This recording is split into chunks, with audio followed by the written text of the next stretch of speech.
powers in this legislation, which was completely wrong. Dr Jackie Blue. Thank you, Mr Chair. I'm very pleased to speak to Part 2 of the Search and Surveillance Bill. I wasn't part of the previous Justice and Electoral Committee in the last term of Parliament, and I'm a new member on this committee. But it's clear from the bill and the SOP this is an incredibly substantial bill, and I must compliment the Select Committee, the previous Select Committee, and also the officials, because when you look through and see what the changes the Select Committee made and then the SOP makes, it's really been quite painstaking process has gone on to ensure that there's clarity and certainty for New Zealanders, that they can feel safe, that the police have the right powers as appropriate, there's safeguards, there's checks and balances. So my congratulations go to the Select Committee, who everyone seems to be acknowledging as having done a wonderful job, and to the officials. And I'm sure this bill will hopefully, common sense, as the Minister said, will prevail, and other parties will support this bill through the different stages. Part 2 is about police powers, and as I say, it's disappointing that we haven't got the support of other parties at this stage, because it's very serious. I mean, if we don't get this bill passed by middle of April, the surveillance cameras will go off and police powers will be seriously curtailed. And quite frankly, criminals are going to get away with crime.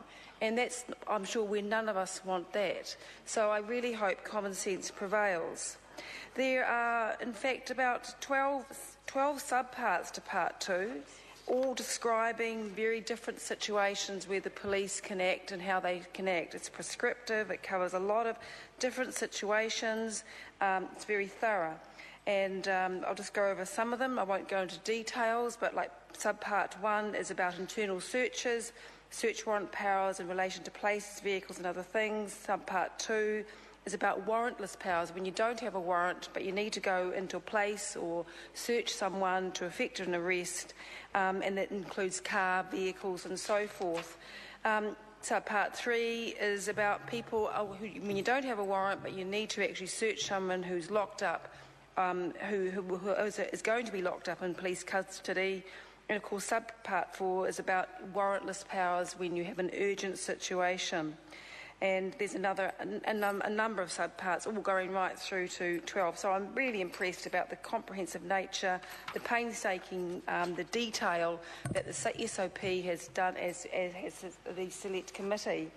The Minister touched on examination orders, and these are clearly a very serious power that will be given to police. It's something that the Serious Fraud Office has the ability to use, examination powers.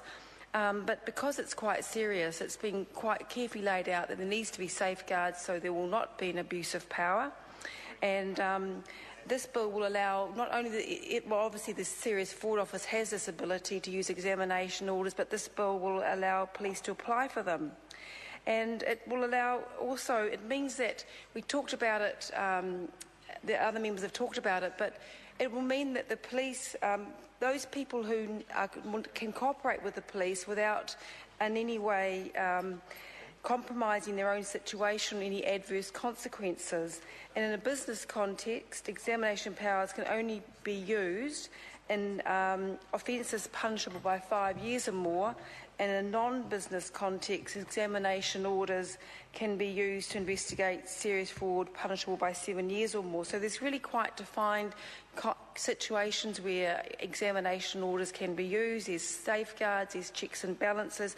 It's been very thorough and painstaking, I think, and again my compliments go to the Select Committee and officials.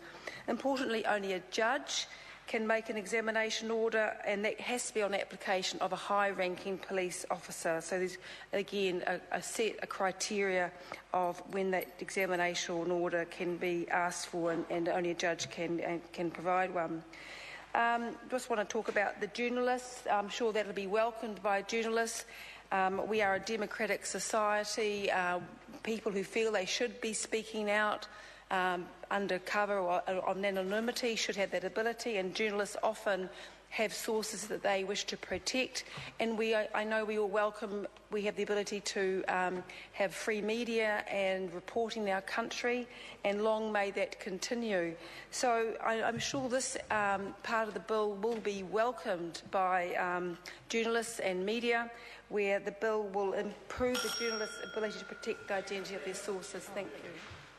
Let's take Charles Chevelle. Thank you, Mr. Chairman. Mr. Chairman,